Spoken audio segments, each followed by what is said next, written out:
আজ আমার গাড়িতে অস্ট্রেলিয়ার প্যাসেঞ্জার। চলো প্রতিদিনের মতো আজকেও ডিউটি অন করে দিলাম। ডিউটি অন করে দিয়ে কিছু সময় বসার পরেই আমি টিপ পেয়ে যাই।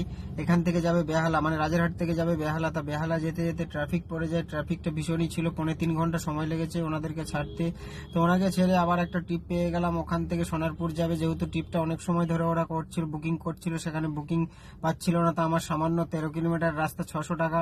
তো 600 টাকা ওনার কাছ থেকে নিয়ে ওখানে কিছু সময় বসার পর কোনো বুকিং পাই না। তারপরে ওখান থেকে আবার হঠাৎ করে বেরিয়ে যাই। বেরিয়ে যাওয়ার পর কিছু দূর আসার পর আবার একটা বুকিং পেয়ে যায়, যেহেতু ওখান থেকে এয়ারপোর্ট আসবে।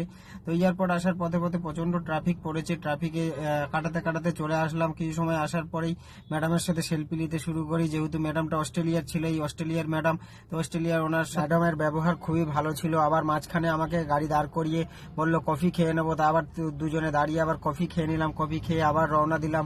রওনা দেওয়ার সাথে ওনাকে এয়ারপোর্টে ড্রপ করলাম। এয়ারপোর্টে ড্রপ করে টোটাল আমার আজকে আর্নিং হয়ে যায় 1955 টাকা। 1955 টাকা কমপ্লিট করেছি 3টে টিপ করে। যেহেতু আজকের শরীর চলছে না, তার জন্য এয়ারপোর্ট থেকে সোজা ওখান থেকে এমটি করে আমি বাড়ি চলে আসলাম। তো চলো পরের ভিডিওতে আবার দেখা হচ্ছে, টাটা।